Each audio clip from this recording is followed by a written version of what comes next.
eu estou trazendo uma carta pessoal dele para o presidente Xi Jinping, né? Estamos com propostas para a renovação aí da COSBAN, para que ela seja mais eficiente, para que dê uma normalizada no relacionamento que nós temos, uma vez que, né, lá no Brasil, governadores vêm para cá, ministérios, e a gente acaba perdendo a coordenação e controle disso aí.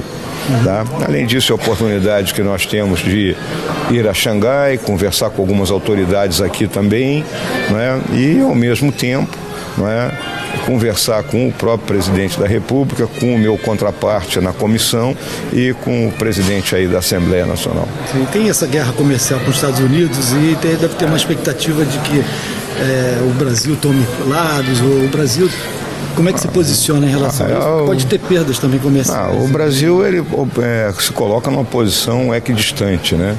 Nós temos que estar num dispositivo de expectativa em relação a isso, até aquilo que nós pudermos fazer, não é, para minorar isso aí, porque essa guerra não será boa para o mundo como um todo.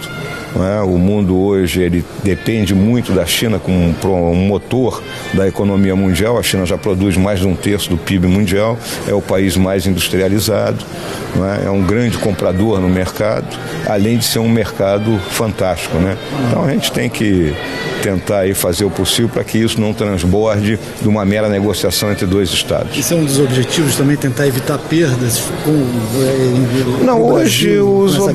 os objetivos nessa questão da guerra comercial não nos afetam ainda, né? Os pontos que nós vamos tratar aqui são questões mais referentes ao nosso comércio bilateral. O interesse da China provavelmente é que o Brasil seja também parte dessa rota da seda, né? A Belt and Road. Óbvio que nós acompanhamos com expectativa o que vem a ser isso aí, a Belt and Road, né? E estamos abertos a propostas de investimento em infraestrutura, que é o que nos interessa. Só uma coisa em relação ao que está acontecendo no Brasil, teve essa carta que o presidente Bolsonaro compartilhou, dizendo que o Brasil está se tornando um país ingovernável por causa de conchavos, de corporações e tal. Qual a sua opinião sobre isso? Teve especulações de que haveria uma insinuação de renúncia, autogolpe. E é inevitável lembrar também que na última vez que houve uma renúncia, o vice-presidente estava na China. Então, queria saber do senhor...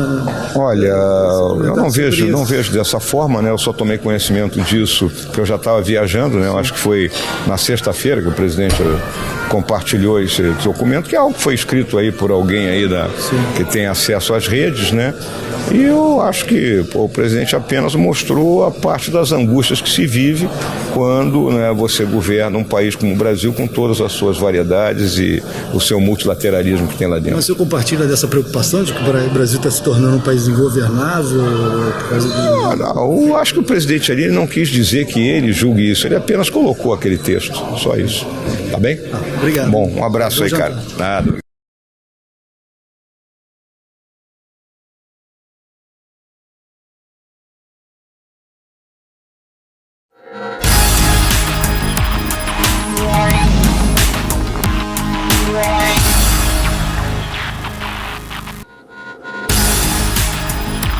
Olá, boa noite e seja bem-vindo ao Brasil em Pauta. Uma relação que já dura mais de 40 anos, que está em constante crescimento. Assim é a parceria estratégica entre Brasil e China. A cooperação se dá nas mais diversas áreas, como ciência, tecnologia e inovação, energia, mineração, infraestrutura e transporte, na área industrial e financeira e até no setor cultural. A China é, desde 2009, o principal parceiro comercial do Brasil no mundo e uma das principais fontes de investimento externo aqui no Brasil. Diante de todos esses dados, China e Brasil acertaram para 23 de maio, em Pequim, capital da China, a realização da 5ª edição da Comissão Sino-Brasileira de Alto Nível de Concertação e Cooperação, a COSBAN. Ela é a maior instância permanente de diálogo e cooperação bilateral e é comandada pelos vice-presidentes dos dois países. Para falar um pouco sobre este e outros assuntos, eu recebo hoje aqui no Brasil em Pauta o nosso vice-presidente da República, Hamilton Mourão, que viaja para a China nesta semana. Seja muito bem-vindo, vice-presidente, aqui no nosso Brasil em Pauta. Como nós falamos, essa relação entre o Brasil e a China é uma relação histórica. Desde 1993, os dois países têm uma parceria estratégica e nós preparamos algumas artes, vamos trazer alguns dados para o telespectador do Brasil em Pauta ter uma noção do Brasil e da China e das relações entre os dois países. A primeira arte que nós vamos mostrar aqui, vice-presidente, é a população do Brasil, mais de 210 milhões de habitantes, e a população da China, mais de 1,4 bilhão de habitantes. E a economia do Brasil, em 2018, mais de 1,7 trilhão de dólares, e da China, mais de 11 trilhões de dólares. Esses dados são do IBGE e do Ministério da Economia aqui do Brasil. A próxima arte que nós vamos trazer para os nossos telespectadores é relativa às exportações do Brasil em 2018 para a China, superaram 64 bilhões de dólares. E, na próxima arte, as importações do Brasil em relação à China superaram 34 bilhões de dólares. Somando exportações e importações, na próxima arte nós temos a corrente de comércio entre os dois países, que no ano passado chegou a quase 100 bilhões de dólares. O senhor sabe, né? A China e o Brasil têm essa parceria estratégica e a China é o maior parceiro comercial do Brasil no mundo desde 2009. E na próxima arte nós temos os produtos vendidos do Brasil para a China. Destacam-se soja triturada, óleos brutos de petróleo, minérios de ferro e seus concentrados, celulose, carne bovina congelada, fresca ou refrigerada. E os principais produtos importados do Brasil em relação à China está na nossa próxima arte. Esses produtos, no ano passado, os destaques são plataformas de perfuração ou de exploração, dragas, produtos manufaturados como circuitos impressos e outras partes de aparelhos de telefonia. Alguns dados para localizar essa relação estratégica entre Brasil e China. Desde março, o senhor vem participando dessas reuniões relativas à COSBAN e agora, neste mês de maio, o senhor vai representar o Brasil lá na China. Quais são as expectativas em relação a essa viagem e a participação na 5ª edição da COSBAN, vice-presidente? Bem, boa noite, Paulo. Boa noite os nossos telespectadores. A COSBAN, ela estava parada desde 2015. Ou seja, o nosso principal mecanismo, né, de ligação com o governo chinês, ele tinha ficado aí ao longo dos últimos 4 anos sem ser acionado. Então, logo que nós assumimos o governo, foi orientação do presidente Bolsonaro que a gente resgatasse esse mecanismo. Então, nessa nossa reunião de maio, ela vai servir com um preparativo para a viagem que o presidente fará à China no 2º semestre, provavelmente lá por outubro, né? Além disso, nós vamos buscar uma reorganização da comissão.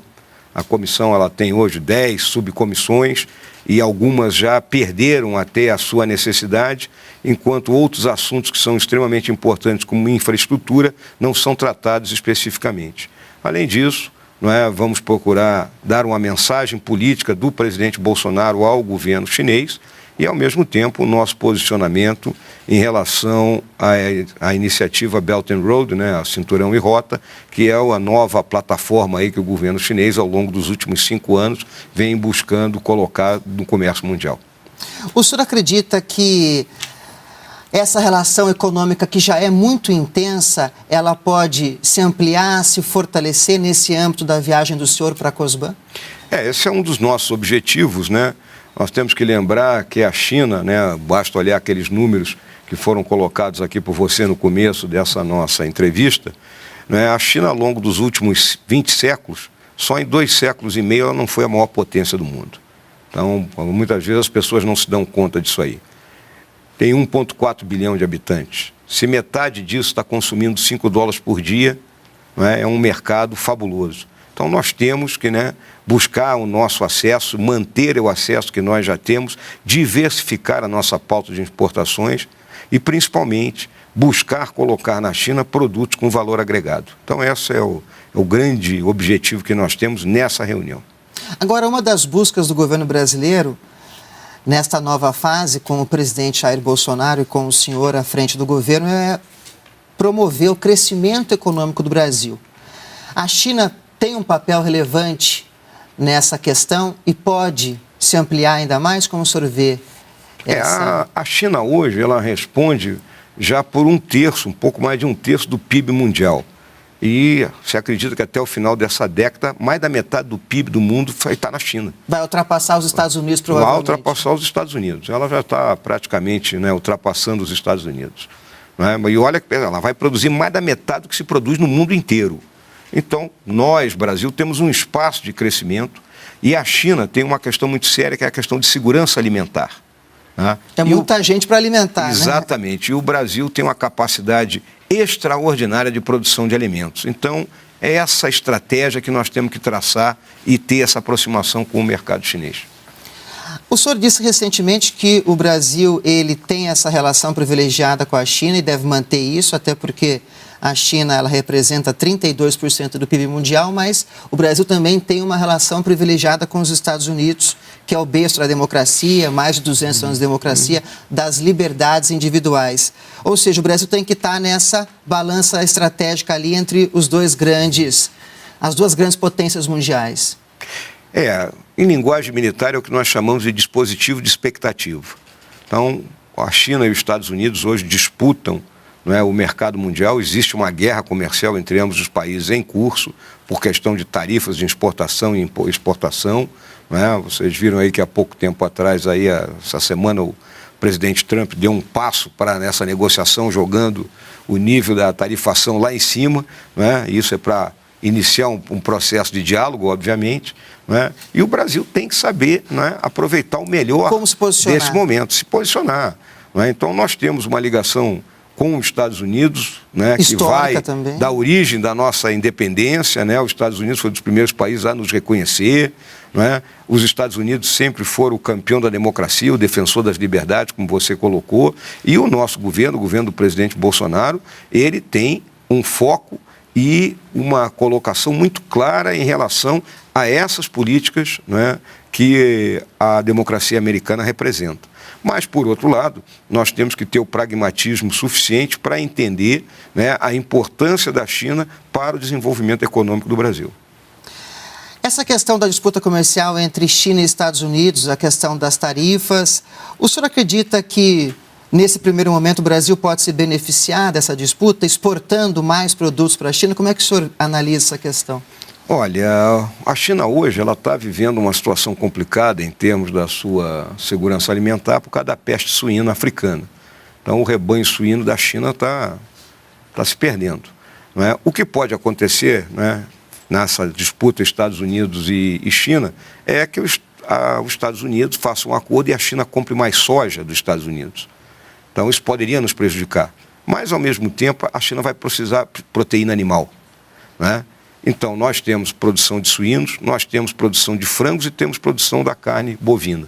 E a soja que nós vamos deixar de exportar para a China, soja bruta, in natura, como nós mandamos, a gente irá processar aqui, transformar em farelo, que vai servir de ração animal e transformar na proteína animal. Então, eu acho que nós temos uma posição muito boa aí, independente do que aconteça nessa disputa entre China e Estados Unidos.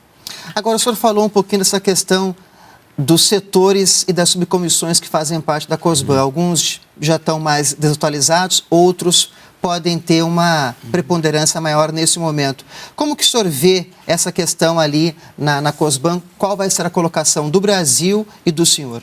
A grande preocupação que eu tinha, né, e tenho, né, e foi a orientação que o presidente passou depois que eu ter conversado com ele, é que a COSBAN não vire um clube de debate.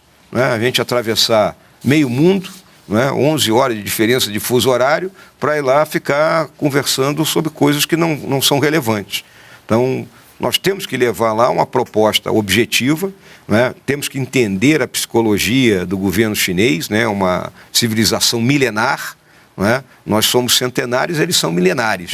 Então, a gente tem que entender a psique dele, e a China, ela trata muito essa questão de governo a governo. Então, a minha grande preocupação... Eles são muito pragmáticos também. E a grande preocupação é que o governo brasileiro se apresente como o avalizador de todas essas negociações. E a COSBAN é esse instrumento, o principal instrumento na relação entre os dois países. Exatamente. E também o que acontece? Os chineses são muito agressivos na procura aí dos interesses dele.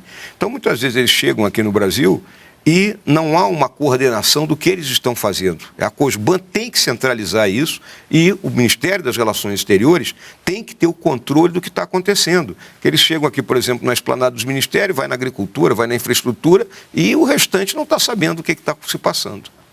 E a China investe pesadamente em vários setores no Brasil, infraestrutura, por exemplo. O senhor acha que, como um resultado dessa retomada da COSBAN, a China pode investir ainda mais nesses setores, de uma forma mais organizada, como o senhor apontou? Exatamente a nossa visão, né? A China ela lançou há 5 anos atrás essa iniciativa Belt and Road, que podemos traduzir como cinturão e rota, né? Que é uma forma dela manter uma ligação umbilical com os países. Há cerca de 10 dias atrás, ela fez uma reunião onde compareceram mais de 130 países, né? No nosso caso, teve o nosso embaixador lá na China presente. Não é? E é investimento em infraestrutura. Não é? Mas nós queremos investimento bom. Não é? Então, tem que haver o casamento. Então, em toda relação entre países, existem 2 palavrinhas que são chave: benefício mútuo. Então, a China, ela precisa da nossa exportação de alimentos. Então, tudo aquilo que nós colocarmos aqui em infraestrutura que beneficie o transporte de alimentos para a China, ou seja, ferrovias, portos, rodovias, né, é interessante. E também a China, hoje, ela tem um know-how, um conhecimento muito grande na área de energia renovável, que é a energia eólica e a fotovoltaica, que é algo que também aqui no Brasil nós temos amplo espaço, principalmente no Nordeste e no Norte do país. Então, são esses assuntos que nós temos que ter uma aproximação bem correta e sabermos nos ligar com os chineses. Para a gente finalizar esse bloco e essa questão da COSBAN, pelo que eu vejo, a expectativa do senhor é bem positiva em relação à viagem. Não, extremamente positiva, né? Estamos levando, eu vou ser recebido lá pelo presidente Xi Jinping, vou levar uma carta do presidente Bolsonaro para o Xi Jinping. No segundo semestre, o presidente estará na China e acreditamos que no primeiro semestre do ano que vem o presidente chinês vem ao Brasil. Vice-presidente, então agora vamos para um rápido intervalo e daqui a pouco nós voltamos com o Brasil em Pauta. Excelente.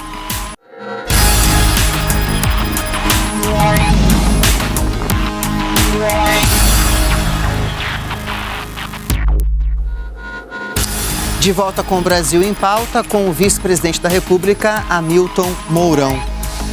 Bom, falamos bastante da COSBAN, dessa visita que o senhor fará à China neste mês de maio. Agora, o Brasil é um player mundial, maior economia da América Latina.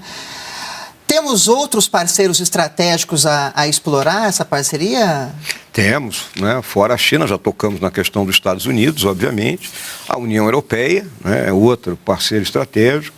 Né? A questão do Mercosul, né, que nós temos que chegar a um acordo final desse Mercosul, que né, ainda tem muita coisa... Com a União Europeia, né? Ou também o acordo do Mercosul e União Europeia. E não podemos esquecer de forma alguma o mercado africano. Agora, o senhor também esteve em abril, no mês passado, nos Estados Unidos, e o senhor se reuniu lá com investidores. Houve várias agendas que o senhor colocou em prática lá. Qual que é o balanço que o senhor faz dessa viagem do senhor lá? Foi logo depois também da viagem do presidente Jair Bolsonaro aos Estados Unidos, do encontro com o presidente Donald Trump. A realidade, né, é que o Brasil ele suscita, né, muito interesse por parte dos investidores internacionais. Óbvio que após a eleição do presidente Bolsonaro, fica aquela incógnita se o presidente realmente seria capaz de implementar a agenda liberal e principalmente, né, colocar em andamento as reformas que são necessárias para destravar a nossa economia. E com isso, né, atrair os investimentos. Então, todos os lugares que nós vamos, né, e há esses grupos de investidores reunidos, como foi essa minha ida lá aos Estados Unidos, as perguntas se centram em cima disso, né? No relacionamento com o legislativo, na capacidade que o governo tem de implementar as reformas, na determinação do governo de levar isso adiante, não é? Então, eu considerei extremamente positivo, porque nós conseguimos passar a nossa mensagem a um grupo extremamente diversificado e que representa uma grande parcela do PIB mundial. A imagem do Brasil no exterior, a confiança em relação ao Brasil, na visão do senhor, e a partir dessas interlocuções, foi retomada? Essa minha ida aos Estados Unidos, né, principalmente começando lá pela apresentação em Harvard, né, na Brasil Conference, a minha visão era desmistificar o que vem sendo colocado de forma tremendamente errada, seja por alguns maus brasileiros, seja por pessoas que são desinformadas, em relação a quem é o presidente Bolsonaro e quais são as ideias do seu governo, né? Existe um certo preconceito em relação ao presidente, e esse preconceito foi passado à parcela da comunidade internacional. Então eu tinha essa visão de chegar lá e dizer, olha, aqui o presidente não é isso, o presidente é um homem assim, assim, assim, a visão dele é essa, e nós vamos buscar implementar isso dentro, não é, dos limites da realidade democrática que o país vive. Então eu acho que nós fomos bem-sucedidos nisso aí. A reforma da Previdência, como é que entra nessa questão, vice-presidente? Olha, a questão previdenciária aqui no Brasil, né, ela é um contrato social que ele não cabe mais no orçamento. Esse contrato vem da Constituição de 88, né, e em 30 anos ele se esgotou. Se esgotou por quê? Número 1, porque nós estamos vivendo mais. E número 2, porque o nosso orçamento não comporta essa quantidade de recursos. Nós estamos despendendo hoje, entre assistência social e a Previdência, quase 60%, não é, do nosso orçamento. 300 bilhões de reais. É isso aí, 300 bilhões de reais. Então é algo, né, extremamente significativo e que nós temos que mudar, né? Da forma como está colocado o sistema previdenciário hoje, ele é uma pirâmide financeira, né? Aquela que quem chega primeiro recebe e os últimos não vão receber. Então estou olhando para ti, que é jovem, tu vai trabalhar até morrer. Eu estou aposentado, né? Então nós temos que mudar isso de modo que você, né, teus filhos, tenham um futuro. Então é uma tarefa que ela requer foco, requer determinação, requer toda paciência. A sociedade contribuindo. E a sociedade tem que contribuir. E aí aparece sempre aquelas pessoas, não, os mais pobres serão penalizados. Não, o mais pobre não vai ser retirado, o mais pobre se aposenta com um salário mínimo e vai continuar se aposentando com um salário mínimo. Mas aqueles que ganham mais vão pagar mais. Perfeito. Aqui na TV Brasil, nós acompanhamos praticamente diariamente a agenda do senhor e o senhor dedica uma parte dessa agenda a receber embaixadores estrangeiros. É a importância dada a essa questão das relações externas? Esse é o foco? Normalmente os embaixadores vêm para uma visita de cortesia, né? E conversar sobre as demandas dos países deles, sobre as correntes de comércio que eles têm e, obviamente, conhecer, né? A grande tarefa do embaixador, ele tem que entender, né, a psicologia do governo, né? Entender como é que esse governo pensa, de modo que ele possa abastecer com informações o governo ao qual ele representa aqui no nosso país. Então eu tenho conversado com embaixadores do mundo inteiro, né? Já tive um almoço com os embaixadores da União Europeia, né? Aí tem muita gente que fala naquela questão ambiental, que é uma preocupação de determinados grupos de países, né? Outros em relação a qual é o foco do governo do presidente Bolsonaro, né? Então tem sido sempre diálogos de alto nível e onde eu procuro passar o que é o nosso governo. Perfeito. Outra atividade que o senhor vem desenvolvendo no Brasil também são essas viagens aos estados e essas palestras que o senhor vem concedendo nas federações estaduais. E lá o senhor encontra empresários. E uma questão que os empresários vêm discutindo há 3 décadas no Brasil é a questão da reforma tributária. Como que o Brasil pode lidar com essa questão? O Brasil tem como resolver essa questão? Não é nem que tem, nós precisamos resolver essa questão. Nós temos uma carga tributária elevada, né, 32%, 33% do nosso PIB, e um sistema caótico, complicado, né? As empresas, elas precisam ter um número grande de advogados para poder entender o que pagar e como pagar. Então, é óbvio que o Congresso já está discutindo essa questão, já se entendeu isso, né? Nós temos que primeiro reorganizar o sistema. São muitos impostos. Sim, então simplificar essa questão do pagamento dos impostos para, num segundo momento, você estabelecer uma nova base de pagamentos e, com isso, até você acabar com a sonegação, porque existe uma sonegação enorme dos impostos, porque a carga elevada é aquela velha história, você acaba matando a galinha dos ovos de ouro, né? E tem outro problema também. Nós temos uma carga de impostos elevada que não se traduz em benefício para o conjunto da população. Na prestação de serviços. Porque nós temos essa carga elevada para pagar gasto corrente. O governo arrecada para pagar salário, pagar a máquina do Estado e sobra um tanto desse tamaninho aqui para investimento. Então, nós temos que inverter essa equação.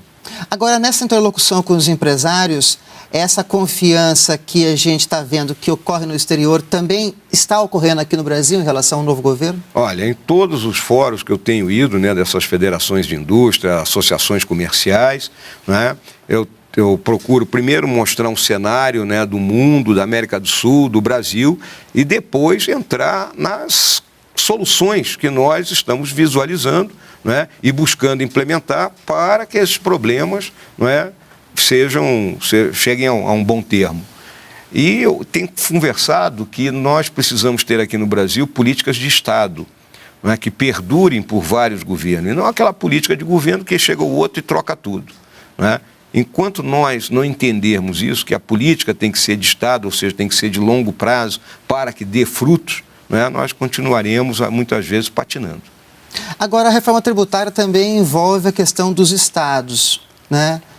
Deslocamento de impostos. Essa interlocução com os estados e a questão do Pacto Federativo é uma outra questão que o presidente Jair Bolsonaro, o ministro da Economia Paulo Guedes, sempre discute.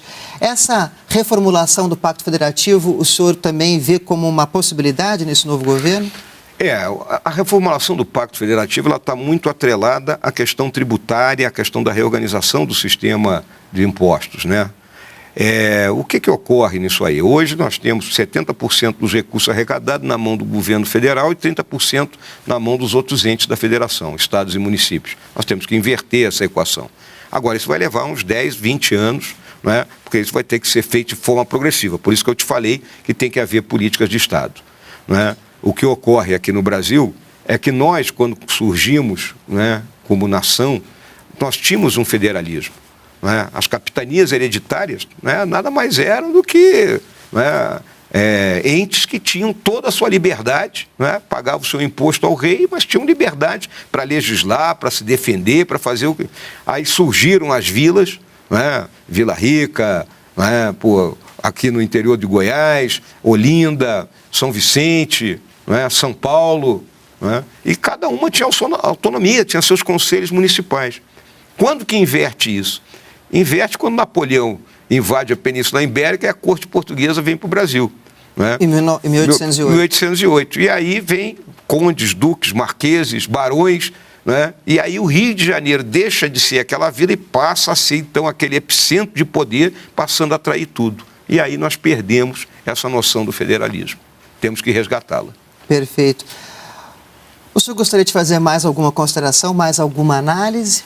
Olha, o que eu gostaria de dizer é que o governo do presidente Bolsonaro, né, ele tem uma tarefa enorme, que é assentar as bases para o crescimento sustentável do nosso país. Isso na parte econômica.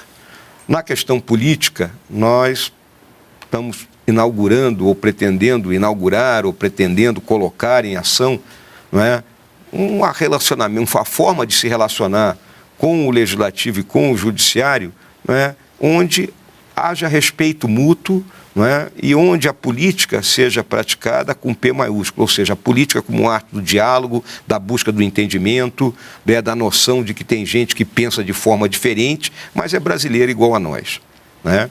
E também, né, a questão de valores da sociedade, que foi muito colocada durante a campanha, que a sociedade hoje ela quer, né, estar mais integrada, ela quer ter uma sensação de segurança, ela quer ter uma vida onde as pessoas, né, não sejam assaltadas diariamente por os mais diferentes tipos de medo. Então, eu acho que é essa a grande finalidade que o presidente tem procurado levar à frente no seu governo, né? E para isso a gente gostaria que todos os brasileiros, independente de concordarem ou não, estivessem sintonizados.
Já podeis da pátria, filhos, ver potente a mãe gentil.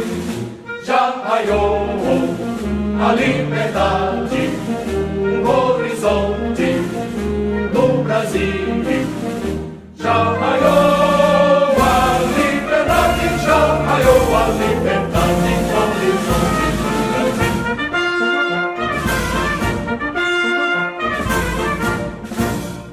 Brava gente brasileira, longe vá, temou servir, ou ficar a pátria livre, ou morrer pelo Brasil. Ou ficar a pátria livre, ou morrer pelo Brasil.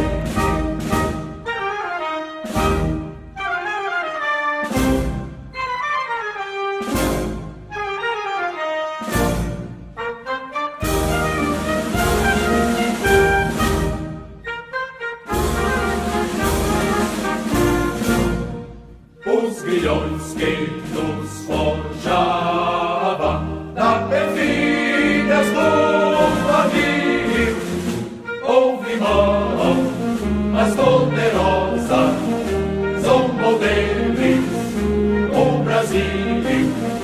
Houve mão mais poderosa,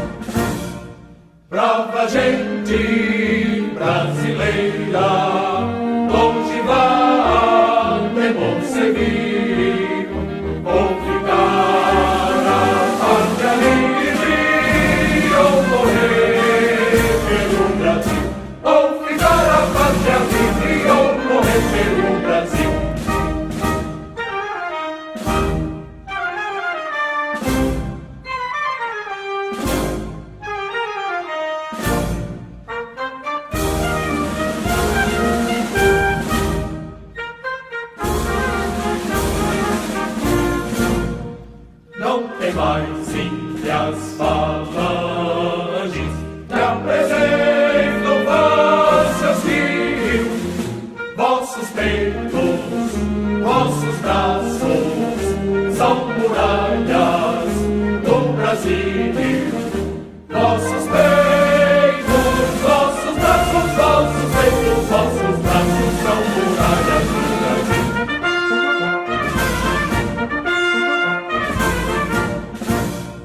Brava gente brasileira, longe vai você vir, ou ficar a pátria livre, ou morrer pelo Brasil, ou ficar a pátria livre, ou morrer pelo Brasil.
podeis da pátria, filhos, respondendo a mãe gentil. Já raiou a liberdade, o horizonte no Brasil. Já raiou a liberdade, já raiou a liberdade no horizonte do Brasil.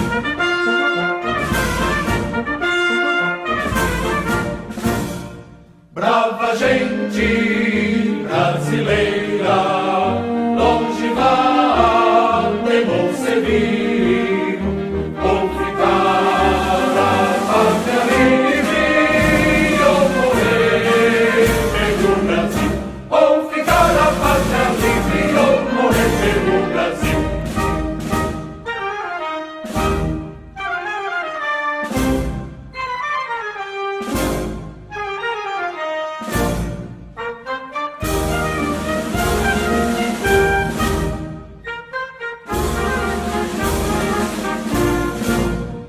Os grilhões que nos forjava da perfídia do navio, houve mão mais poderosa, zombou deles o Brasil. Houve mão mais poderosa, houve mão mais poderosa, zombou deles o Brasil.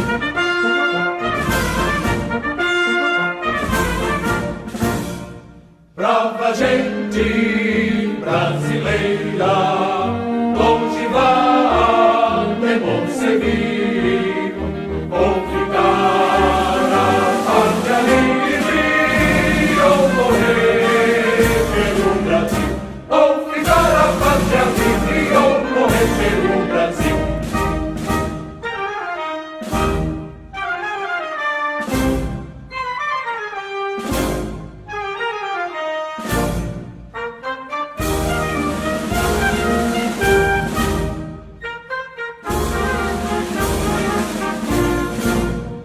Não tem mais índias falanges que apresentam vossos rios, vossos peitos, vossos braços são muralhas do Brasil. Vossos peitos, vossos braços, vossos peitos, vossos braços são muralhas do Brasil.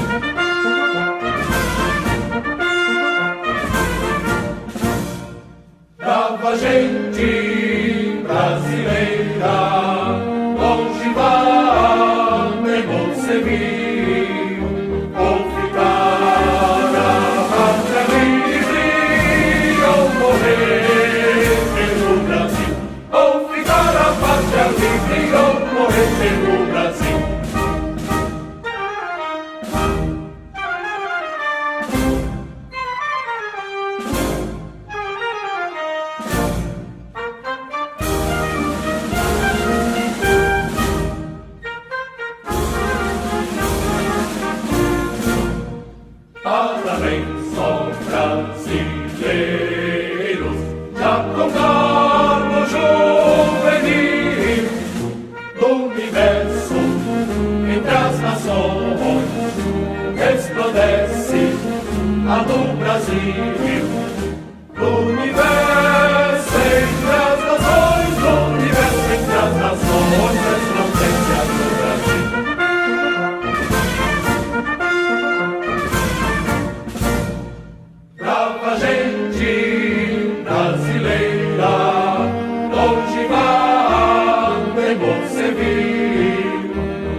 já podeis dar a filhos, ver poder.